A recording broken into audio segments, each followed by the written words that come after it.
Michael is about 3.5 feet tall and weighs 50 pounds. He was last seen wearing a light blue shirt with a Minecraft picture on it. He was wearing dark blue boxer briefs and sandals. Michael Vaughn, 5-year-old Michael Vaughn, went missing from this neighborhood behind me. They say Michael was a happy kid who lived in this neighborhood with his parents and grandfather.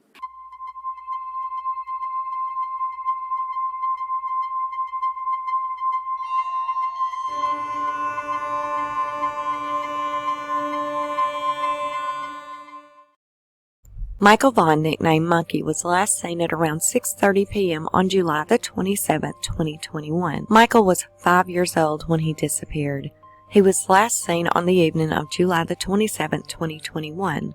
He had snuck out of his home in a small town in Fruitland, Idaho. He was trying to find some friends to play with.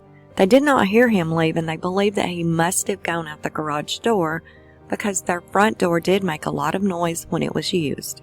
When it was realized that Michael was missing, the family searched their home, yard, and the neighborhood and found out that he had gone to 3 of his friends' houses to see if they could come out and play. But after being unable to locate Michael anywhere, the family called the Fruitland Police Department. Authorities did respond right away, but an Amber Alert was not issued because of the requirement that there must be evidence of an abduction in order to issue an Amber Alert in Idaho. However, a missing and endangered alert was issued at 8:30 p.m., and that was about 2 hours after Michael was last seen. There was a search for Michael that eventually included over a dozen agencies, and this included the local Fruitland Police Department, FBI, state police, and many other nearby departments. The Idaho Mountain Search and Rescue also came out with trained canines. Drones were even used in the search, which eventually covered over 4,000 acres of land. The nearby Snake River was searched, as were the canals that were nearby.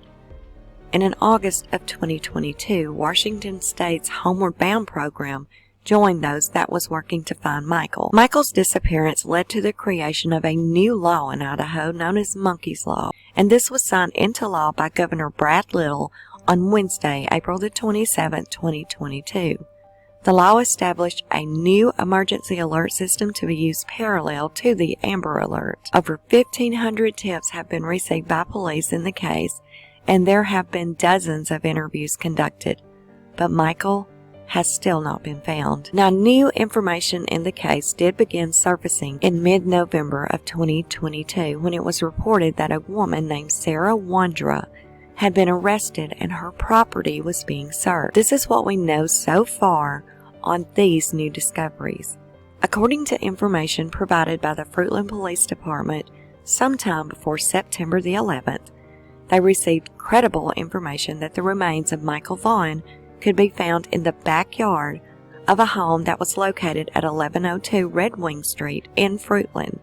And this is just a short 5-minute walk from the home Michael lived in with his family. Because of this tip, the Fruitland Police Department was granted a search warrant for this resident, and that included the front and backyards of the property.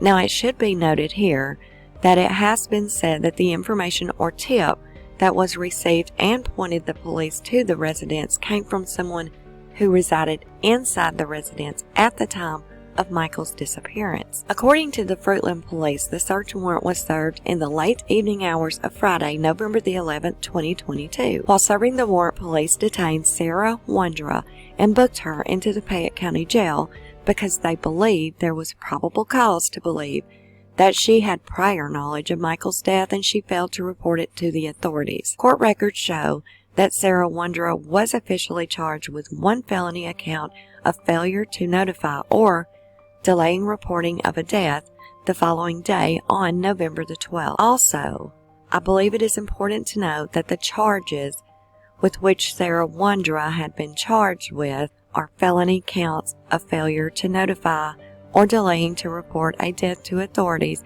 and this is quite a bit more serious than the misdemeanor charge, failure to notify or delaying to report a death to authorities charge, because the felony charge is applied when the failure to report the death is done with the intent of preventing the discovery of the manner of the death.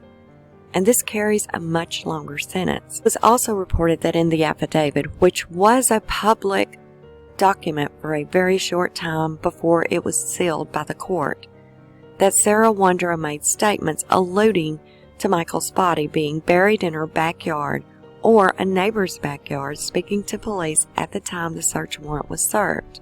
Now I have found 3 different places where this affidavit was on. Now there's probably more, but I found 3. The article that seemed to have the most information in it as to what was in the affidavit was an article that was dated November the 14th, 2022, and that was in the Idaho Statesman. Now in this article, it is reported that the affidavit says that when the police served the warrant on 1102 Red Wing Street on November the 11th, 2022, that Sarah Wondra was found in the living room when officers entered the home, and at that time, she was detained and read a copy of the search warrant. Reportedly, the affidavit states that while being read the warrant, when the officer reached the portion that said murder, Miss Wondra asked, "Did you just say murder?" The affidavit also states that she said, quote, "I have never murdered anyone," end quote.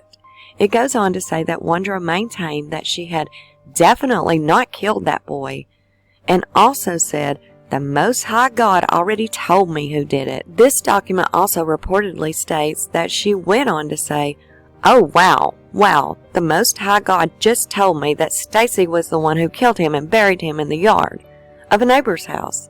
The affidavit goes on to say that when Miss Wondra was later asked to show police where Michael was buried, she told them that it was at a spot near the entry of her residence and that Stacy, her husband, had buried him in the backyard by the shed. And it was said that by this time they had already begun hand digging a portion of Wondra's backyard. And this was done based on information that they had already received from Stacy Wondra, and that being Miss Wondra's husband. Now, according to that report, when Sarah Wondra was arrested, she told police, quote, "God just told me that Stacy was the one who did it," end quote. And she went on to add that she knew the body was in the neighbor's yard because that's what Stacy just told me. Then she corrected herself by saying that was what God had told her. Now, this is all according to the affidavit. Wondra told police that she had nothing to do with Michael's disappearance,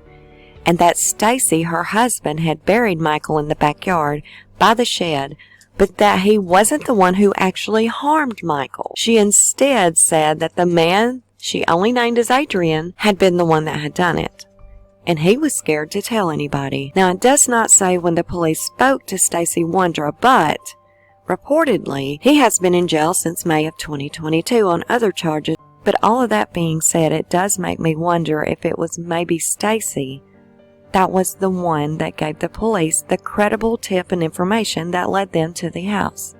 Maybe it was to cut a deal on the case that he is currently facing, and immunity from his own actions in Michael's case. Now, I have not personally seen the affidavit in question, but if the reports I have seen are correct, then that does help me understand a little better why Sarah Wondra was charged with a felony account of failure to notify or delaying to report a death the day after the search warrant was served.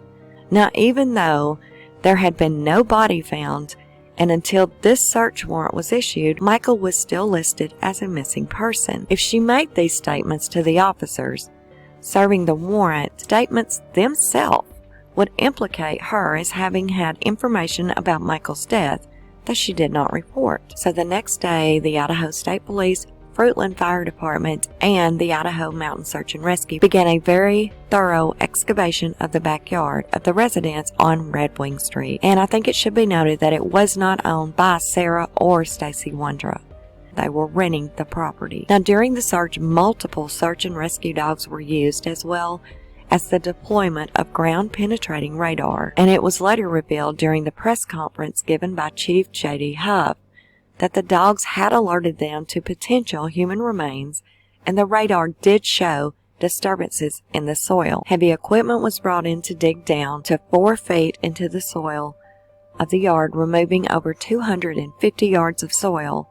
This soil was then placed into dumpsters, and it was sifted through for evidence.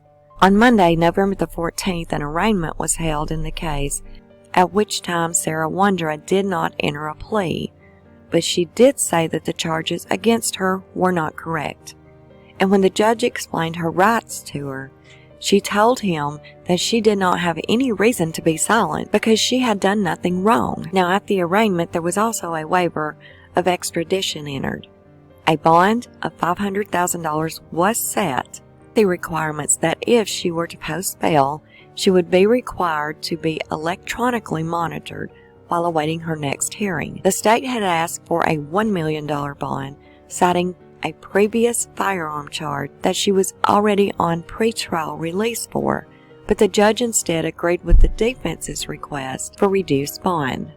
There was also an application for a court-appointed attorney entered at this time. Now, it was at this hearing that the state asked for the affidavit mentioned above to be sealed over concerns of the impact that it may have on the investigation.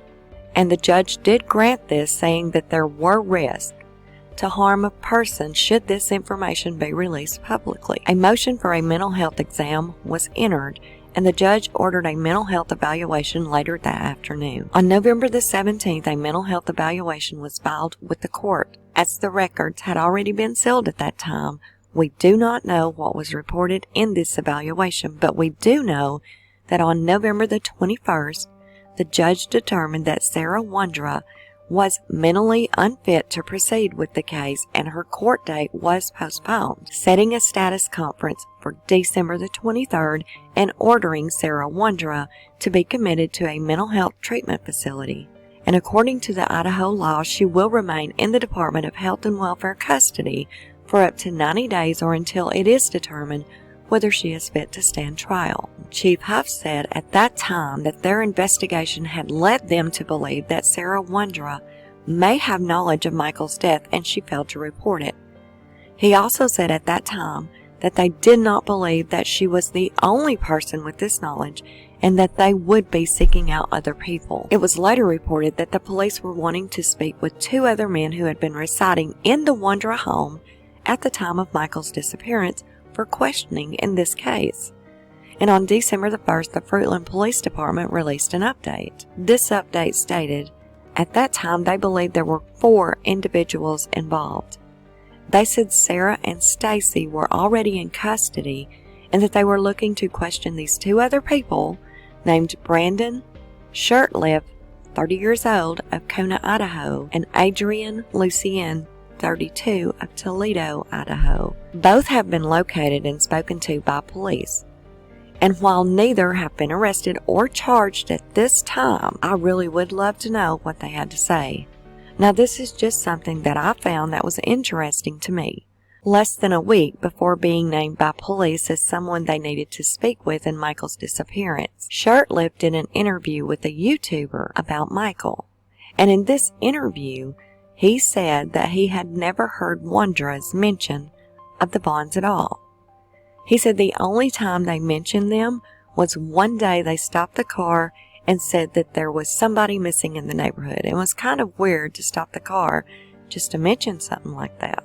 And that his name was Michael, and asked if they knew him or where he went and if they wanted to help search for him. He said that it was the first time that this little boy being missing had came to his attention, and that really does sound kind of strange, right?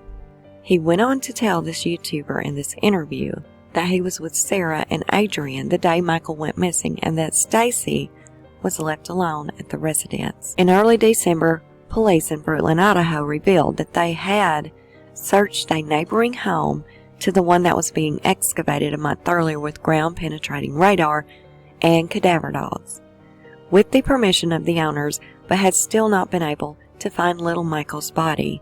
It was reported at this time that the police had had no indication that the body had ever been in this yard, and no additional evidence was found at this home. In a press conference, Police Chief Huff stated that although the remains of Michael Vaughn were not recovered, they strongly believe, based on evidence, that Michael was abducted and he is deceased, and that his remains were buried and later removed from the property. He also stated at that time that the whereabouts of Michael's body were unknown. At Sarah Wondra's status conference on December the 23rd, Judge Brian Lee and Wondra's attorney, Brett Scheller, both said that they had not received any update that indicated that her competency had been restored after being declared unfit to proceed the prior month, and a new status conference was reset for January the 23rd, 2023. At this status conference, Sarah Wondra was not present, and there was no update given on her mental status. Status had been reset for February the 6th with a prelim hearing scheduled for February the 7th. On February the 6th, Sarah Wondra was not present in court. The Idaho Department of Health and Welfare reported, and the law states that if a court commits a defendant to the custody of health and welfare, it must be for a period exceeding 90 days. However, it also states that if a progress report indicates there is a substantial probability that the defendant will be fit to proceed within the foreseeable future, that the court can order continued commitment for an additional 180 days. That said, the evaluation is ongoing. She has a new hearing scheduled for March the 20th, 2023. Her prelim hearing that was scheduled for the 7th has been postponed to a later date after Idaho State and Welfare can complete their evaluation. The prosecution did not object to the continuance, as he said the facts as laid out in the report from the IDHW merited. Hopefully, we will have some more new information by that time. Let me know what you think down below. I think it's very odd that the husband that was already in jail, that gave that very credible tip that Michael's remains were in that backyard. If you have any information whatsoever about little Michael's disappearance, please, you can remain anonymous. Call in. Let them know. Brandy and Tyler and the whole community of Fruitland, Idaho need closure. Thank you all so much for listening, and until next time, this is Unjustified.